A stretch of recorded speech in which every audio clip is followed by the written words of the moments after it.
आज हम लोग अक्षर ज्ञान के भावार्थ और उनके प्रश्न उत्तर को जानते हैं। तो सबसे पहले जानते हैं कि अक्षर ज्ञान के लेखक अनामिका जी हैं। अक्षर ज्ञान के लेखक अनामिका जी हैं, जिनका जन्म 17 अगस्त 1961 ईस्वी मुजफ्फरपुर बिहार में हुआ है। इनकी उम्र 59 वर्ष है।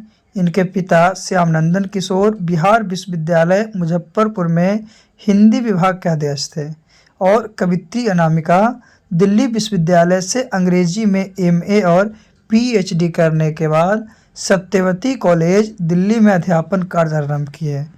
इनकी प्रमुख रचना के अंतर्गत कौन है, तो इनके गद्य और पद्य दोनों में लेखन कार्य किया। ये जो अनामिका जी हैं, गद्य और पद्य दोनों में लिखने का कार्य किए हैं, जिसमें लिखा गया है गलत पत्तों की चिट्ठी, अनुपरुष्ट पोस्ट, एलियट, प्रॉपर्टी एंड अस्तित्व का मानचित्र आदि इनका लिखा गया गद्य और पद्य जो दोनों है, जिसमें आपका इम्पोर्टेंट है गलत पत्ते की चिट्ठी।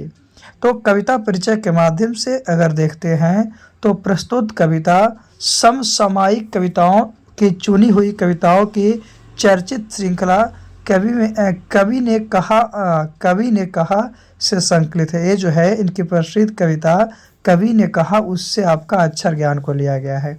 इसमें बच्चों के अक्षर ज्ञान की प्रारंभिक शिक्षण प्रक्रिया, जो बच्चों लोग है प्रारंभ में शिक्षण प्रक्रिया के लिए कौतुकपूर्ण वर्णन चित्रण द्वारा कवित्री है गंभीर आशय व्यक्त करती है कि किस तरह से जो बच्चा है वो आपका प्रारंभिक शिक्षण में किस तरह से प्रारंभिक शिक्षण में चित्रण के द्वारा किसी चीज़ को सीखने के लिए वो तत्पर रहता है। तो ये है अनामिका जी का ब्यौरा।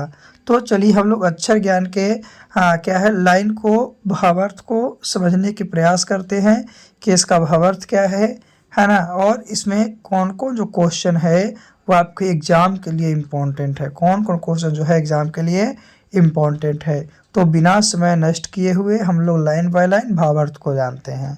सबसे पहले है अक्षर ज्ञान चौखटे में नहीं अटता बेटे का कबूतर ही है न फुदक जाता जरा सा।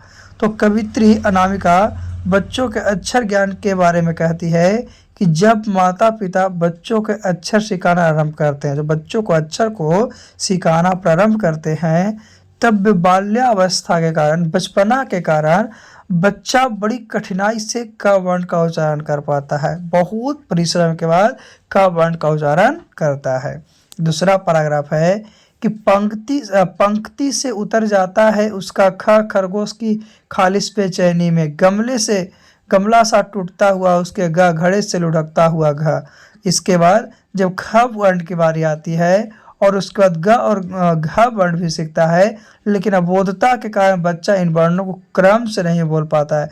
कभी क कहना भूल जाता है तो कभी ख कहना भूल जाता है।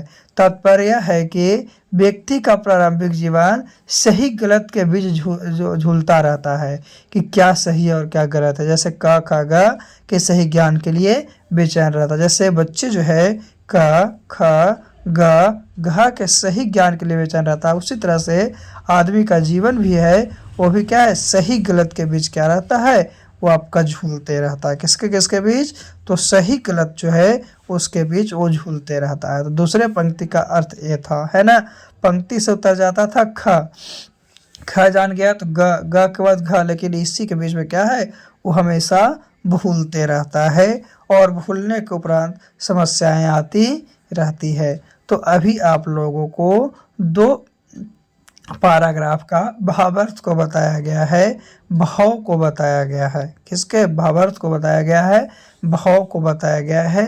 तो हम लोग चलते हैं तीसरे जो पैराग्राफ है उसके अर्थ के बारे में कि तीसरा पैराग्राफ जो है उसका क्या अर्थ है ना।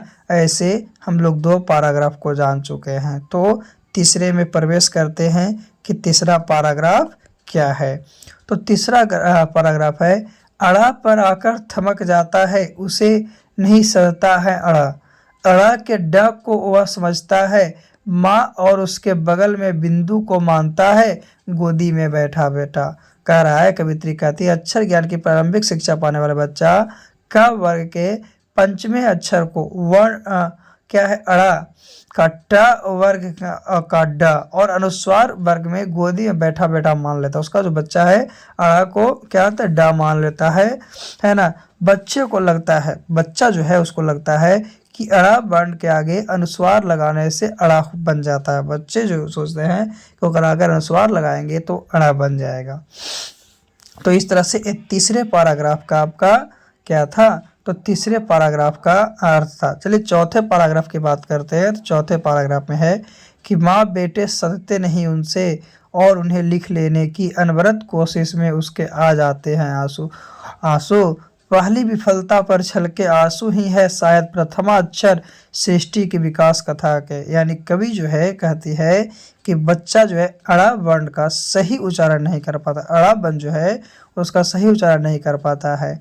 वह बार बार लिखता है ताकि उसकी सही उच्चारण कर सके, लेकिन अपने को सही उच्चारण करने में असमर्थ जान करके क्या होता है, रो पाता है। तात्पर्य यह है कि अक्षर ज्ञान जीवन की विकास कथा का प्रथम सोपान है, यानी कि सबसे पहली सोपान है। तो ये आपका इस पैराग्राफ मतलब कि इस कविता में आपका 4 पैराग्राफ टोटल था। चलिए अब हम लोग चारों पैराग्राफ को जानने के बाद क्या करते हैं कि इसके प्रमुख क्वेश्चन आंसर को देखते हैं, प्रश्न उत्तर को देखते हैं कि इस लेसन की प्रमुख प्रश्न उत्तर क्या है, प्रमुख प्रश्न उत्तर क्या है और वो किस बार पूछा गया, कौन साल पूछा गया है, इसमें कितने प्रश्न उत्तर है उसके बारे में भी हम लोग जानेंगे कि इस लेसन में कुल कितने प्रश्न उत्तर हैं, कुल कितने प्रश्न उत्तर हैं। तो चलिए हम लोग देखते हैं सबसे पहला प्रश्न को कि पहला प्रश्न क्या है। तो सबसे पहला प्रश्न है क्या कि कविता में क का विवरण स्पष्ट कीजिए, कविता में क का विवरण स्पष्ट कीजिए। तो प्रस्तुत कविता में कवित्री छोटे बालक के द्वारा प्रारंभिक अक्षर बोध को साकार रूप से चिंतित करते हुए कहती है कि क को लिखने में अभ्यास पुस्तिका का चौखट जो है आपका छोटा पड़ जाता है। कर्मपट भी इसी प्रकार क्या प्रारंभ में फिसलन भरा होता है। एक क्वेश्चन आपका 16 में पूछा गया था कि कविता में क का वितरण स्पष्ट है, जो कि प्रस्तुत कविता में कवित्री छोटे बालक द्वारा प्रारंभिक अक्षर बोध को साकार रूप से चिंतित करते हुए कहती है कि क को लिखने में अभ्यास पुस्तिका का चौखट छोटा पड़ जाता है। कर्म पथ भी इसी प्रकार प्रारंभ में फिसलन भरा होता है। दूसरा क्वेश्चन है जो कि आपका 12 में, 18 में, 15 में पूछा है कि बेटे के आंसू कब आ जाते हैं हर को। यह पूछेगा कि कवित्री के अनुसार बेटे को आंसू कब आता है और क्यों। तो सीखने के क्रम में बार बार प्रयास करने पर भी जब बालक विफल हो जाता है, सीख रहा है, सीखने के क्रम में बच्चा जो है बार बार क्या हो रहा है, विफल हो जा रहा है, सफल नहीं हो पा रहा है, तो ही पहली विफलता पर क्या आ जाता है, आंसू आ जाता है। क्योंकि कठिनतम प्रयास के बाद, बहुत मेहनत के बाद भी विफल होना कष्टदायी स्थिति उत्पन्न कर। जैसे अगर कोई व्यक्ति है जो कि पास हो जाता है, तो पास होने के बाद भी क्या उसे दिक्कत होता है कि बहुत मेहनत किया और थोड़ा सा 1-2 अंक के लिए वो क्या होता है, छट जाता है, उसे नहीं हो पाता है, तो उससे बहुत दुख होता है। उसी तरह से क्या है, कवित्री के अनुसार बेटे को आंसू आ जाते हैं। तो ये 2 क्वेश्चन था। एक आपका दूसरा क्वेश्चन 12 में, 18 में, 15 में 3 साल पूछा है और पहला क्वेश्चन जो है आपको 16 में पूछा गया। किसमें, 16 में पूछा गया है। चलिए अब हम लोग तीसरे क्वेश्चन की ओर चलते हैं। तीसरा क्वेश्चन क्या है और उसके अनुकूल हम लोग जानेंगे कि क्या है और क्या नहीं है। ऐसे 2 क्वेश्चन को हम लोग जान चुके हैं। कितने क्वेश्चन को, 2 क्वेश्चन को जान चुके हैं। तो बिना देरी किए हुए हम लोग तीसरे क्वेश्चन की बात करते हैं कि तीसरा क्वेश्चन क्या है और क्या नहीं है ना। ऐसे इसमें 2 क्वेश्चन आपका था। तो चलिए हम लोग बिना समय नष्ट किए हुए तीसरे क्वेश्चन को जानते हैं। तीसरा क्वेश्चन है खालिश बेचैनी किसकी है, बेचैनी का अभिप्राय क्या है। तो खालिश बेचैनी खरगोश की है। क सीखकर ख सीखने के कर्म पथ पर अग्रसर होता हुआ साधक की जिज्ञासा बढ़ता है। क सीख लिया, ख की ओर आगे बढ़ रहा है तो उसको जिज्ञासा बढ़ता है और वह आगे बढ़ने को बेचैन हो जाता है, सोचता है कि हम बहुत जल्द आगे बढ़ जाएं। वही बेचैनी का अभिप्राय है कि आगे बढ़ने की लालसा, जिज्ञासा एवं कर्म में उत्साह।